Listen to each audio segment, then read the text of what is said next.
என் அன்பு குழந்தையே, உனக்கான நல்ல விஷயங்களை செய்து கொடுப்பதற்காகவே உன் தாயானவள் இன்று உன்னை தேடி வந்திருக்கின்றேன்.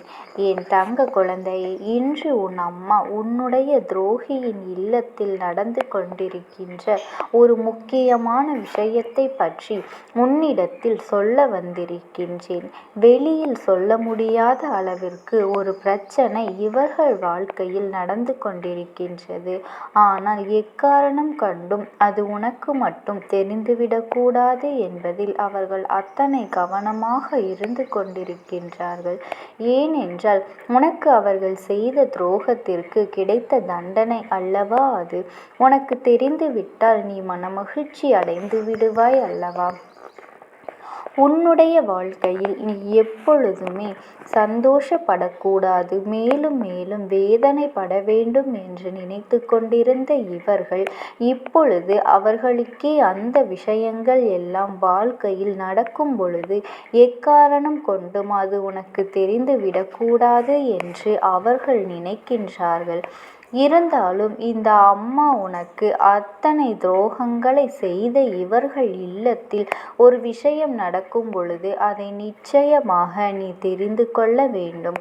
உன்னுடைய வாழ்க்கையில் என்ன நடக்கின்றது என்பதனை கட்டாயமாக நீ புரிந்து கொள்ள வேண்டும் என்பதற்காக உன்னிடத்தில் இந்த விஷயத்தை சொல்லிவிட வேண்டும் என்று உன் அம்மா நான் உன் முன்னால் வந்து நின்று கொண்டிருக்கின்றேன்.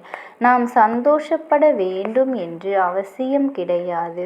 ஆனாலும் நமக்கு துரோகங்களை செய்கின்றவர்கள் என்ன நிலைமையில் இருக்கின்றார்கள் என்பதனை நாம் நிச்சயமாக தெரிந்து வைத்திருக்க வேண்டும். நம் வாழ்க்கையில் என்ன நடக்கின்றது என்பதனை நிச்சயமாக புரிந்து வைத்திருக்க வேண்டும். உன்னை சுற்றி நடக்கின்ற ஒவ்வொரு விஷயங்களுக்கும் நிச்சயமாக என் குழந்தை, இந்த அம்மா என்னிடத்தில் இருந்து உனக்கான தீர்வை பெற்று கொண்டிருக்கின்றாய் அல்லவா.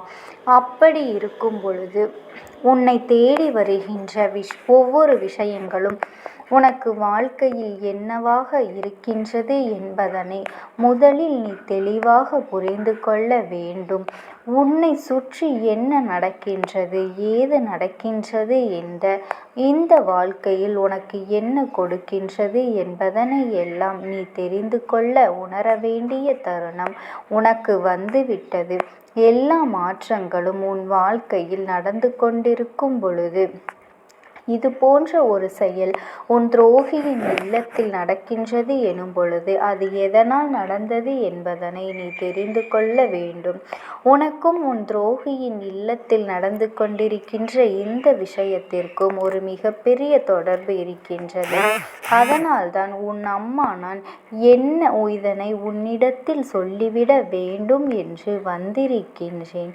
என் குழந்தை, நீ ஒன்றும் தனக்கு துரோகம் செய்திருந்தாலும் அவர்களுக்கு கெடுதல் நடக்க வேண்டும் என்று நினைக்கின்ற பிள்ளை அல்ல. நமக்கு எதையோ செய்துவிட்டு போகின்றார்கள், நாம் எல்லோருக்கும் நன்றாக இருக்கட்டும் என்றுதான் எப்பொழுதுமே மனதில் நினைத்து கொண்டிருப்பாய். இப்படி உன்னுடைய நல்ல எண்ணங்களுக்கெல்லாம் இவர்கள் ஒன்றும் தகுதியானவர்கள் அல்ல. இருந்தாலும் இந்த நேரத்தில் என் குழந்தையே, உன்னுடைய வாழ்க்கையில் நடக்கின்ற பல முக்கியமான பிரச்சனைகளுக்கெல்லாம் காரணமாக இருந்தவர்கள், உன்னுடன் இருந்து கொண்டு உனக்கு குழிபறித்தவர்கள், வேண்டும் என்றே உன் வாழ்க்கையில் பல சோதனை கட்டங்களில் உன்னை கைவிட்டு ஓடி சென்றவர்கள், இக்கட்டான நிலையில் இவர்கள் கை கொடுப்பார்கள் என்று நினைத்த பொழுது உனக்கு கை கொடுக்காமல் உன் கையை தட்டி விட்டவர்கள். இவர்கள் யார் என்பதனை புரிந்து கொள்வதற்கு ஒரு கட்டத்தில் நீ நிற்கும் பொழுதுதான் உனக்கு இந்த வாழ்க்கை அதனை சொல்லிக் கொடுத்தது.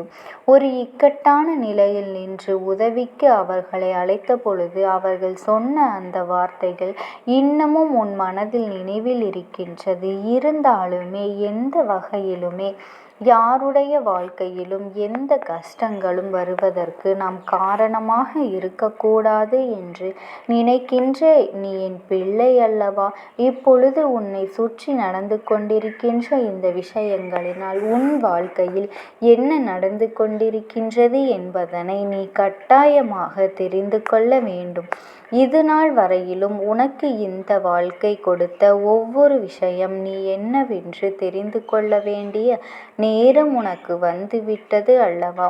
அம்மா சொல்கின்ற வார்த்தைகளை கேட்டு துரோகியின் இல்லத்தில் உன்னிடத்தில் மறைக்க வேண்டும் என்று நினைக்கின்ற விஷயம் என்ன என்பதனையும் நீ தெரிந்து கொண்டு செல்.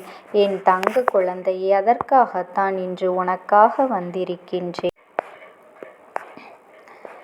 என் பிள்ளையே, துரோகங்களை அடுத்தவர்களுக்கு செய்கின்றவர்களுக்கெல்லாம் இது ஒரு மிகப்பெரிய பாடமாக இருக்க வேண்டும். அடுத்தவர்களுக்கு நாம் ஒரு கஷ்டத்தை கொடுத்தால் உடன் இருந்து கொண்டே அவர்களை நாம் வழிநடத்தி தெருவில் இழுத்துவிட்டால் நாளை நம்முடைய நிலைமையும் நம்முடைய வம்சமும் என்னவாக மாறும் என்பது முதலில் அவர்களுக்கு புரிய வேண்டும். இது அவர்களுக்கு மட்டுமான வாக்கு கிடையாது. என் பிள்ளையே, இது போன்ற அடுத்தவர்களின் வாழ்க்கையில் துரோகங்களை செய்து கொண்டிருக்கின்றவர்கள் எல்லோருக்கும் பொதுவான வாக்கு. எல்லோருமே உணர்ந்து தெரிந்து புரிந்து செய்ய வேண்டிய ஒரு வாக்கு உன்னுடைய வாழ்க்கையில் நடந்து கொண்டிருக்கின்றது. இந்த விஷயங்கள் இப்படி உன் வாழ்க்கையில் உனக்கு கெடுதலை நடத்த இவர்கள் நினைத்து கொண்டிருக்கின்ற விஷயம் எப்போதும் உன்னுடைய வாழ்க்கையில் உனக்கு எதிராக திருப்பி கொண்டிருக்கின்றது. எப்போது உனக்கு நல்லது நடக்க வேண்டும், எப்போது இந்த வாழ்க்கை உனக்கு கெடுதலை நடத்துகின்றது என்பதனையெல்லாம் கட்டாயமாக என் பிள்ளை நீ தெரிந்து கொள்ள வேண்டும். ஒவ்வொரு நாளும் உன் வாழ்க்கை உனக்கு கொடுக்கின்ற ஒவ்வொரு விஷயங்களும் ஏற்கனவே படாத பாடு உன்னை படுத்தி எடுத்திருக்கின்றது. அதிலும் குறிப்பாக உன்னை சுற்றி இருக்கின்ற இவர்களால், இந்த துரோகிகளால் நீ பட்ட அவமானங்கள் ஏராளம். என்ன நடக்கின்றது, ஏது நடக்கின்றது என்று தெரிந்து இனி என்ன செய்ய போகின்றோம், ஏது செய்ய போகின்றோம் என்று புரியாமல் என் குழந்தை நீ தவித்து நின்று கொண்டிருந்த நேரம் அது. இனிமேல் இந்த வாழ்க்கை நமக்கான மகிழ்ச்சியை கொடுக்கும் என்பதனை நீ உணர்ந்து கொண்டிருக்க வேண்டிய நேரம் அது.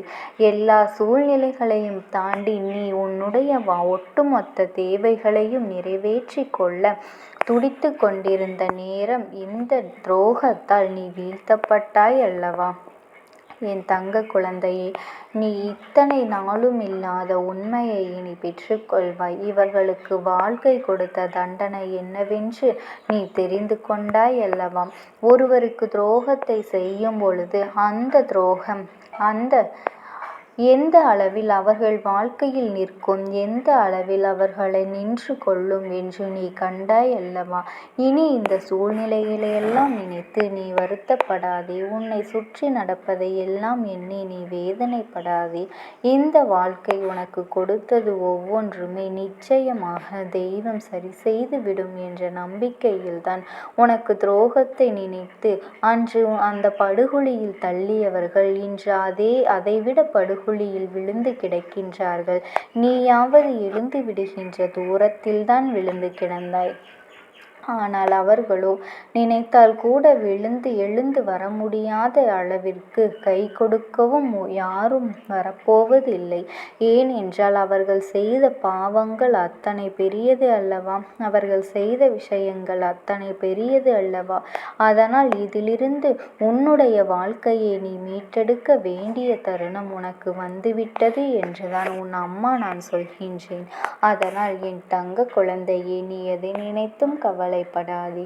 இந்த தாயானவளினுடைய அன்பும் ஆசீர்வாதங்களும் உனக்கு என்றென்றைக்குமே முழுமையாக கிடைத்து கொண்டேதான் இருக்கும். ஓம் சக்தி. ஓம் ஆதிபராசக்தி.